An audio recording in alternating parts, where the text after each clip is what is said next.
అప్పుల బాధలు వెంటాడుతున్నాయా? అయితే 6 JVR వారి జాతిరత్నాలు ధరించండి. హాయ్, వెల్కమ్ టు మన టీవీ. నేను మీ మనోజ్. సంచార్ సాథి పేరు వినడానికి చాలా క్యాచీగా ఉంది కదా. యాక్చువల్గా ఈ యాప్ 2 ఏళ్ల క్రితమే వచ్చింది, కానీ ఎవ్వరికీ తెలియదు ఈ యాప్ మెయిన్ ఉద్దేశం ఏంటి, ఎందుకు బీజేపీ కాంగ్రెస్ మధ్య పార్లమెంటు వేదికగా ఒక ప్రచ్ఛన్న యుద్ధం జరుగుతుంది. నిజంగా ఒకవేళ ఈ యాప్ గనక మనకి కొత్తగా వచ్చే ఫోన్లో కావచ్చు, సాఫ్ట్వేర్ అప్డేట్లో కావచ్చు, ఒకవేళ ఈ యాప్ డిఫాల్ట్గా మన ఫోన్లోకి వస్తే మన డేటా సేఫా కాదా, అసలు ఏంటి యాప్, మన కాల్ ప్రతిదీ రికార్డ్ అవుద్దా, రికార్డ్ అయిన ప్రతి కాల్ సెంట్రల్ గవర్నమెంట్ వాళ్ళు వింటారా అన్న ప్రశ్నలు చాలామందిని కలిచివేస్తున్నాయి. సో కొన్ని క్లారిటీ తీసుకునే ప్రయత్నం చేద్దాం. సంచార్ సాథి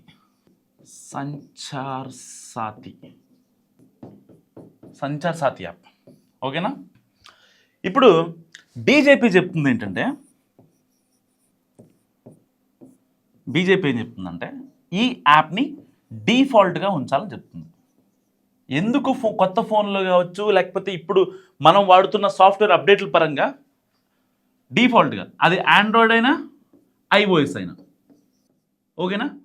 చెప్పే ప్రతి పాయింట్ చాలా చాలా జాగ్రత్తగా ఉండి మీ కామెంట్ నాకు చాలా మస్ట్గా అవసరం. ఎందుకంటే చాలామంది అనుకుంటున్నారు సో మన డేటా పోతుంది, మన ప్రైవసీకి భంగం కలుగుతుందని మాట్లాడుకుంటున్నారు. సో యాజ్ దిస్ యాప్ ఎలా పనిచేస్తుంది ఏంటో మీకు మొత్తం చెప్తాను, అందుకని మీ కామెంట్ నాకు అవసరం. సో ఇప్పుడు బీజేపీ చెప్పేది ఏంటంటే, లేదు ఎట్టి పరిస్థితుల్లో ఈ ఫ్రాడ్లు, సైబర్ ఫ్రాడ్స్ ఉంటాయి కదా, సో డబ్బులు మోసం చేశారు, లేకపోతే జస్ట్ ఓటీపీతో డబ్బులు మొత్తం కాజేశారు, ఇంతకుముందు గతంలో మనం మోసాలు చూసాం. ఎప్పుడు 2014 నుంచి ఒక 2019 వరకు జస్ట్ మన డెబిట్ కార్డో క్రెడిట్ కార్డో సివివి కోడ్తో ఎక్స్పైరీ డేట్తో వాళ్ళు మోసాలు చేసేవాళ్ళు. ఇప్పుడు యూపీఐ ట్రాన్సాక్షన్స్ ఇలాంటివి రావడంతో జస్ట్ ఓటీపీ చాలు, బ్యాంక్ నెంబర్ వాళ్ళ దగ్గర ఉంటుంది ఆల్రెడీ, సో జస్ట్ ఓటీపీతో డబ్బులు మొత్తం కాజేస్తున్నారు. రీసెంట్గా మౌనిక అనే ఒక డాక్టర్ దగ్గర దాదాపుగా 18 కోట్లు కాజేస్తారు, మీకు తెలిసిన విషయం. సో ఇలాంటివన్నిటిని కట్టడి చేయడం కోసం మేము ఈ సంచార్ సాథి యాప్ని తీసుకొస్తున్నామని బీజేపీ చెప్తుంది. కానీ కాంగ్రెస్ ఏమంటుంది, మీరు యాప్ పెడుతున్నారు బాగానే ఉంది, ఓన్లీ సైబర్ క్రైమ్స్ని ఇవన్నిటిని మోసాలని కట్టడి చేయడం కోసం ఇదంతా చేస్తున్నారు బాగానే ఉంది, కానీ ఎందుకు సంచార్ సాథి యాప్కి మీ యొక్క ఫొటోస్ కావచ్చు, వీడియోస్ కావచ్చు అండ్ కాంటాక్ట్స్ కావచ్చు, ప్రతిదానికి యాక్సెస్ ఎందుకు ఇవ్వాలి? ఇప్పుడు సపోజ్ ఫర్ ఎగ్జాంపుల్ మనం ఒక ట్రూ కాలర్ యాప్ డౌన్లోడ్ చేసాం అనుకోండి, ఎలో ఆల్ యాక్సెస్ అడుగుతుంది, కాంటాక్ట్స్ యాక్సెస్ అడుగుతుంది, ఇంకా మీ యొక్క ఇమేజెస్ కావచ్చు, ఆ గ్యాలరీ కావచ్చు, లేకపోతే వీడియోస్ కావచ్చు, అన్నిటికి సంబంధించిన యాక్సెస్ అడుగుతుంది. అవన్నీ యాక్సెప్ట్ చేస్తేనే, ఆల్ కుకీస్ యాక్సెప్ట్ చేసిన తర్వాత మాత్రమే మీకు ఆ యాప్ డిఫాల్ట్గా పనిచేస్తుంది. సో ప్రతిదాన్ని యాక్సెస్ చేస్తూ ఉంటుంది. మనం ఏమనుకుంటాం, సరేలే ఓకేలే అని చెప్పి లైట్ తీసుకుంటాం. కానీ చాలా విషయాల్లో మెయిల్, జీమెయిల్ దగ్గర నుంచి కావచ్చు, గూగుల్కి ఇచ్చే కొన్ని యాక్సెస్ కావచ్చు, మనకు వచ్చే కొన్ని కుకీస్ కావచ్చు, ఇలాంటి వాటి వల్ల మన డేటా అనేది బయటికి పోతుంది. సరే అబ్బాయిలు అంటే ఏముంటుంది, కానీ అమ్మాయిలతో పాటు కొంచెం ప్రైవసీకి భంగం కలుగుతూ ఉంటుంది. వాళ్ళ ప్రైవేట్ పిక్స్ ఉంటాయి, లేకపోతే కొన్ని కాన్వర్జేషన్స్ ఉంటాయి. సో అలాంటివి బయటకు వెళ్ళడం వల్ల ఇది వాళ్ళకి ఎవరైతే యూజ్ చేస్తూ ఉంటారో ఇబ్బంది అవుతుందని చెప్పి చాలామంది వాదన. సో ఇప్పుడు కాంగ్రెస్ చెప్తుంది ఏంటి, మరి ఇన్నిటికీ యాక్సెస్ ఎందుకు ఇవ్వాలి, మీరు కేవలం ఈ ఫ్రాడ్స్ని ఆపుతానంటున్నారు బాగానే ఉంది, మరి వీడియోస్కి, ఫొటోస్కి, మ్యాప్స్కి ఎందుకు, అంటే లొకేషన్ ట్రాక్ చేస్తున్నారా, లేకపోతే కాల్స్ మానిటర్ చేస్తున్నారా, ఏది మానిటర్ చేస్తున్నారని చెప్పి అడిగిన క్వశ్చన్కి బీజేపీ పెద్ద మనిషి ఎవరైతే ఉన్నారో జ్యోతిరాదిత్య సింగ్, కేంద్ర టెలికాం శాఖ మంత్రి, సో ఆయన క్లారిటీ ఇచ్చారు. ఒకవేళ మీరు ఈ సంచార్ సాథి యాప్ని డౌన్లోడ్ చేసుకుంటే చేసుకోండి, డిఫాల్ట్గా వచ్చిందనుకో మీరు దాన్ని డిలీట్ చేయండి, ఇబ్బంది ఏం లేదు. అట్లీస్ట్ మీకు ఒకవేళ డిఫాల్ట్గా వస్తే అట్లీస్ట్ మీరు రిజిస్టర్ కూడా అవ్వాల్సిన అవసరం లేదని చెప్పి ఆయన చాలా క్లారిటీగా చెప్పారు. సో ఇప్పుడు మరి ఏది నమ్మాలి అంటే, ప్రతిపక్షాల విమర్శల వల్ల కేంద్రం తగ్గిందనుకోవచ్చా, లేదు దీని వెనకాల సామాన్యులు ఎవరైతే యూజ్ చేస్తూ ఉంటారో వాళ్ళ గోప్యతని మొత్తం తీసుకుంటున్నారా, ఏదైతే కాన్ఫిడెన్షియల్ కాల్స్ ఉంటాయో లేకపోతే అలాంటి వాటిని విందామనే ప్రక్రియ.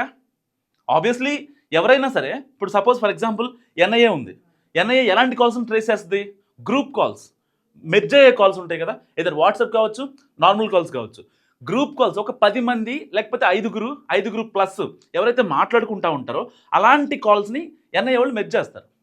అంటే వీళ్ళన్న సంఘ విద్రోహ శక్తుల అలా అనే యాంగిల్లో వాళ్ళు ఆలోచిస్తారు. సో ఇప్పుడు వీళ్ళు డైరెక్ట్గా చేస్తున్నారు ఇక్కడ ఏంటి, ప్రతి కాల్ని మానిటరింగ్, ఇంకా ప్రతి మెసేజ్పై నిఘా ఉంటుందన్న ఆరోపణలో ఏమాత్రం నిజం లేదు బేసిక్గా. కానీ ఇక్కడ ఉన్న ఒక ప్లస్ ఏంటంటే, నాకు తెలిసిన ప్లస్ ఏంటంటే, సంచార్ సాథీ యాప్ ఒకవేళ మనం డిఫాల్ట్గా వచ్చినా, ఒకవేళ మన యాప్ మనం రిజిస్టర్ అయినా అవ్వకపోయినా, దానివల్ల ఒక యూజ్ ఏంటంటే, ఒకవేళ మీ ఫోన్ పోయింది అనుకున్నాం ఫర్ ఎగ్జాంపుల్, ఫోన్ పోతే ఏమవుతుంది, మీ కంప్లైంట్ చేస్తారు, వాళ్ళు IMEI నెంబర్లో అడుగుతారు, సరే మీకు తెలిస్తే ఇస్తారు, మర్చిపోతే గోవిందా వదిలిపెట్టేస్తారు. కానీ ఆ ఫోన్ ఒక 10,000 15,000 మ్యాటర్ కాదు, దాంట్లో ఉన్న డేటా, దాంట్లో ఉన్న మీ ప్రైవేట్ పిక్స్ కావచ్చు, మీకు సంబంధించిన డేటా కావచ్చు, మీ బాయ్ ఫ్రెండ్ లేకపోతే ఇంకెవరితోనో పిక్స్, అవి కనుక వైరల్ అయితే మనం హ్యాంగ్ చేసుకోవాల్సిన పరిస్థితి అనమాట, కొన్ని సందర్భాల్లో ఉంటాయి.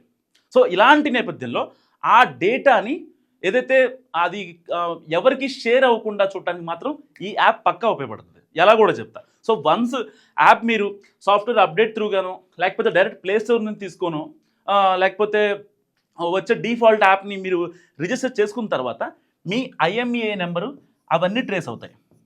సో వన్స్ మీ ఫోన్ పోయిందనుకోండి, IMEI నెంబర్తో ఈ యాప్ త్రూగానే IMEIని బ్లాక్ చేసి అట్లీస్ట్ ఎవరైతే దొబ్బేశారో వాడు సిమ్ మార్చిన అవకాశం లేకుండా, వాడు అమ్మలేడు ఫోన్ని, వాడు ఇంకా ఏం చేయలేడు, జస్ట్ కనపడద్దు అంతే. సో వాడు ఆ ఫోన్ని యాక్సెస్ చేయలేడు ఎట్టి పరిస్థితుల్లో. సో ఈ యాప్ త్రూగా అదొక బెస్ట్ అడ్వాంటేజ్. అండ్ ఇంకోటి ఏంటంటే, ఇక్కడ ఈ IMEI కావచ్చు, ఈ సెక్యూరిటీ పర్పస్ల విషయంలో చాలా కంపెనీలకి కేంద్రం ఆదేశాలు జారీ చేసింది. Like leading manufacturing companies, MI కావచ్చు, ఒప్పో కావచ్చు, అండ్ వివో కావచ్చు, సామ్సంగ్ కావచ్చు, ఇలా కొన్ని వాటికి, and Apple two. So Android, iOS కదా. సో ఈ రెండింటికి కేంద్రం పర్ఫెక్ట్గా ఆదేశాలు ఇచ్చింది. వితిన్ 120 days, కరెక్ట్గా 120 రోజుల్లో ఎట్టి పరిస్థితుల్లో ఇది మీకు ఎగ్జిస్టింగ్గా యూజ్ చేస్తున్న మొబైల్ ఫోన్స్కి సాఫ్ట్వేర్ అప్డేట్ త్రూగా ఈ యాప్ రావాలి. లేదు కొత్త ఫోన్ కొంటున్నారు అనుకోండి, డిఫాల్ట్గా ఈ యాప్ రావాలి. మాకు సంబంధం లేదు, మీరు ఏం చేస్తారో చేయండి అని చెప్పి మేము కేవలం ప్రజా ప్రయోజనాల కోసం మాత్రమే ఈ యొక్క యాప్ని ఇంట్రడ్యూస్ చేసాం. 2 years ఇంప్లిమెంట్ అయింది. బట్ ఎవరు కూడా దీని మీద ప్రజల్లో ఒక అవేర్నెస్ భావన రావట్లేదు. ఎట్టి పరిస్థితుల్లో ఈ యాప్ని మీ ద్వారా ప్రజల్లోకి తీసుకెళ్ళడం మాకు చాలా అవసరం అని చెప్పి కేంద్రం ఒక నివేదిక రెడీ చేసి దాన్ని పార్లమెంట్లో ప్రతిపక్షాల ముందు ఉంచింది. దాని తర్వాత ఏమైంది, సో కొంత యుద్ధం జరిగింది. లేదు మీరు నిజంగా కాల్స్ మెసేజెస్ చూసుకుంటారంటే okay, but location and images కావచ్చు, వీడియోస్ కావచ్చు, వాటికి ఎందుకు యాక్సెస్ ఇవ్వాలని చెప్పి ఇప్పుడు కాంగ్రెస్ పెద్దలు మాట్లాడుతున్నారు. సో దాంట్లో కూడా కొంచెం టెక్నికల్గా మాట్లాడుకుంటే దాంట్లో వాస్తవాలు ఉన్నాయి, లేకుండా లేదు. ఎందుకంటే నెక్స్ట్ మినిట్ జ్యోతిరాదిత్య సింగ్ మాట్లాడుతూ దానికి కొంచెం క్లారిటీ ఇచ్చారు, no need to register. So ఇప్పుడు ఫర్ ఎగ్జాంపుల్ మీ ఫోన్లో మీకు వాడాలంటే వాడండి, లేదంటే లేదని చెప్పి ఆయన చెప్పారు. ఓకే, బాగానే ఉంది. కానీ మరి యాపిల్ కంపెనీ ఇక్కడ ఇన్ని కంపెనీస్ ఓకే చెప్పిన తర్వాత యాపిల్ కంపెనీ ఎందుకు వద్దని చెప్పింది? సెక్యూరిటీ ఇష్యూ, అంతే కదా. యాపిల్ ఏంటి, చాలామందిలో ఒక సామాన్యులు అంటే టెక్నాలజీ గురించి తెలియని వాళ్ళకి, లాజికల్గా టెక్నికల్గా తెలియని వాళ్ళకి ఒక ఫీల్ ఉంటుంది అనమాట. ఆండ్రాయిడ్ ఫోన్ వాడితే ఈజీగా హ్యాక్ అవుద్ది, అదే యాపిల్ ఫోన్ వాడితే హ్యాక్ అవ్వదు అంటారు. ఓకే సరే, ఐఫోన్ కూడా హ్యాక్ అయిన సందర్భాలు కొన్ని ఉంటాయి. కానీ ఇక్కడ యాపిల్ కంపెనీ వాళ్ళు మాకు ఏదైతే యూజర్లు ఉంటారో వాళ్ళు అభ్యంతరం చెప్తారనే ఒక యాంగిల్లో వాళ్ళు చెప్పారు. కానీ బయట దేశాల్లో చాలా కంట్రీస్లో, ప్రజాస్వామ్య దేశాలైనా లేకపోతే ఏ దేశాలైనా సరే, అక్కడ ఉన్న ప్రజల యొక్క భద్రత చాలా ముఖ్యం. వాళ్ళు కంప్లీట్గా ఆ బాధ్యత మొత్తం ప్రభుత్వాలే తీసుకుంటాయి. సో ఇక్కడ కూడా ఎట్టి పరిస్థితుల్లో ప్రజలకి ఎలాంటి ఇబ్బంది కలగకూడదు, ఇకపై ఇలాంటి సైబర్ మోసాలకి ఎవరు కూడా పాల్పడకూడదు, భారతదేశ ఎకానమీని ఎవరు కూడా ఇన్ఫ్లుయెన్స్ చేయకూడదు, ఇబ్బంది పెట్టకూడదు. చిన్న మోసమే పెద్ద మోసానికి దారితీస్తుంది. సో ఇప్పుడు మనం చాలా చూస్తున్నాం, ప్రతిరోజు ఎక్కడో ఒకటి సైబర్ క్రైమ్, ఎక్కడో చూడవు, ప్రపంచంలో కాదు మన దేశంలో చాలా జరుగుతున్నాయి సైబర్ క్రైమ్లు. సో ఇలాంటి వాటిని మేము అరికట్టాలి.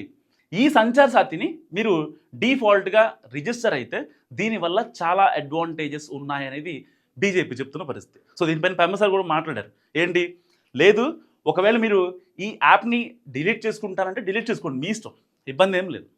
సో అక్కడ మీరు కాల్స్ మానిటర్ అవుతున్నాయి, లేకపోతే మెసేజెస్ మానిటర్ అవుతున్నాయి. సో ఇలాంటివి చాలామంది చాలా రకాలుగా చెప్తున్నారు. బట్ ఈ యాప్ త్రూ అలాంటి కార్యకలాపాలు ఏం జరగవు. ఒకవేళ ఇన్ కేస్ మేము చేయాలనుకుంటే, భారతదేశంలో 150 కోట్ల మంది జనాభా ఉన్నారు, అవునా? అవునండి, అందాజుగా అనుకోండి 150 కోట్లు అనుకోండి. దాంట్లో మొబైల్ యూజర్స్ ఎంతమంది ఉంటారు? దాదాపుగా ఒక 70 నుంచి 80 కోట్ల మంది ఉంటారు. సగమే వేస్తున్నా. సో 70 నుంచి 80 కోట్ల మంది అంటే అసలు వాళ్ళు ప్రతిరోజు ఆన్ అండ్ యావరేజ్గా ఒక 10 కాల్స్ చేశారనుకుందాం. 70 నుంచి 80 కోట్ల మంది 10 కాల్స్ చేశారు. ఇక వాట్సాప్ కాల్స్ అంటే అవి పక్కన పెట్టండి. నార్మల్ టెక్స్ట్ ఈ రోజులో జరగదు.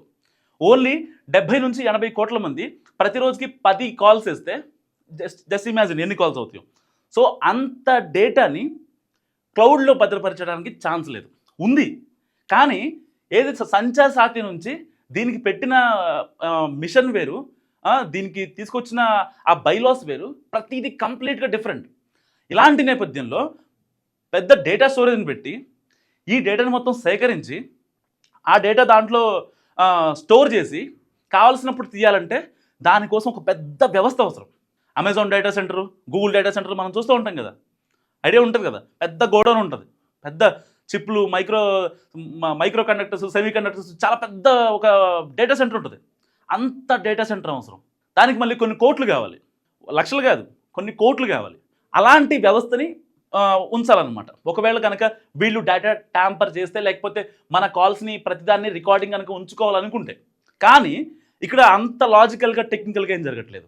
జస్ట్ ఆ యాప్ని డిఫాల్ట్గా రిజిస్టర్ చేసుకుంటే కొన్ని ఏదైతే కాల్స్ మాత్రమే ఇదవుతాయి.